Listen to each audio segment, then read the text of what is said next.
Assalamualaikum warahmatullahi wabarakatuh. Perkenalkan, nama saya Devi Febrita, NPM 1903050122. Di sini saya akan berbincang mengenai literasi data, teknologi, dan manusia, yang mana di era revolusi industri 4.0 kita perlu mengembangkan literasi baru, yaitu data, teknologi, dan sumber daya manusia.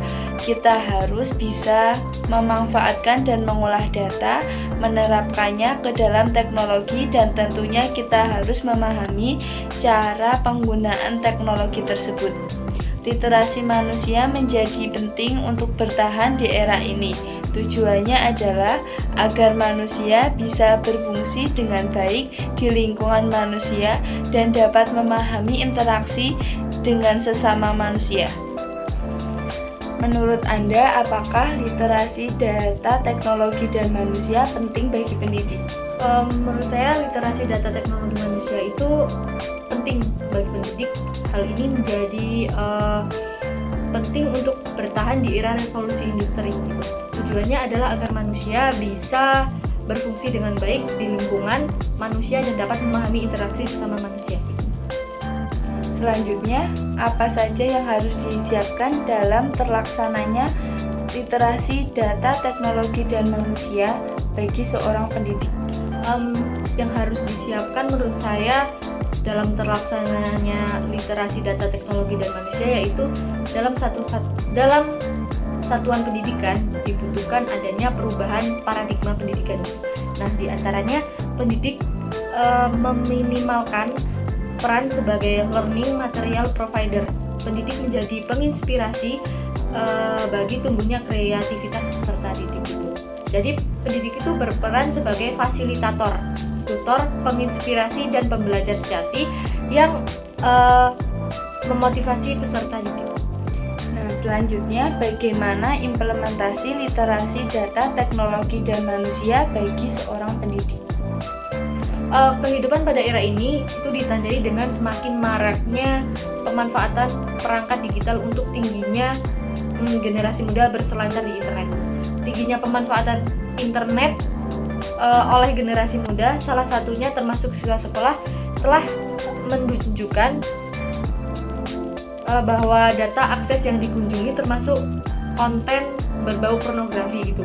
Belum lagi perilaku berinternet yang tidak sehat pun ditunjukkan dengan penyebaran berita atau informasi hoax. Nah, ujaran kebencian dan intoleran di media sosial. Hal-hal tersebut tentu menjadi tantangan besar bagi berbagai pihak yang memiliki tanggung jawab dan peran penting dalam mempersiapkan generasi masa depan yang tangguh dengan kepemilikan kompetensi literasi digital. Untuk mengurangi resiko negatif tersebut di kalangan siswa dari pemanfaatan internet yang tidak sehat, maka menurut saya sekolah harus menyusun formulasi kebijakan yang abai terhadap upaya penyimpangan gitu. Nah, langkah yang dilakukan adalah dengan cara menerapkan strategi implementasi literasi digital yang di dalamnya itu mengarahkan siswa untuk dapat menemukan, terus mengevaluasi, menggunakan, mengelola, dan membuat informasi dari internet secara bijak, kreatif, dan bertanggung jawab gitu.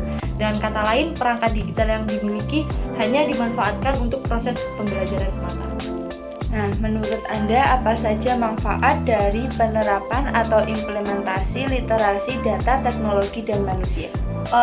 Sebenarnya manfaatnya itu banyak. Manfaatnya yaitu dengan berbekal literasi teknologi, literasi data, dan literasi manusia sebagai pendidik, kita akan lebih percaya diri itu dalam menghadapi era yang menyuguhkan kecanggihan teknologi begitu pesat. Jadi, ia akan bisa mengikuti perkembangan zaman sehingga tidak akan kalah bersaing dalam berkompetisi. Selain itu, kita dapat menjunjung tinggi nilai-nilai kemanusiaan serta terhindar dari persaingan tidak sehat yang bisa merugikan diri kita. Sekian diskusi kita pada hari ini mengenai literasi data, teknologi, dan manusia. Kurang lebihnya saya mohon maaf. Wassalamualaikum warahmatullahi wabarakatuh.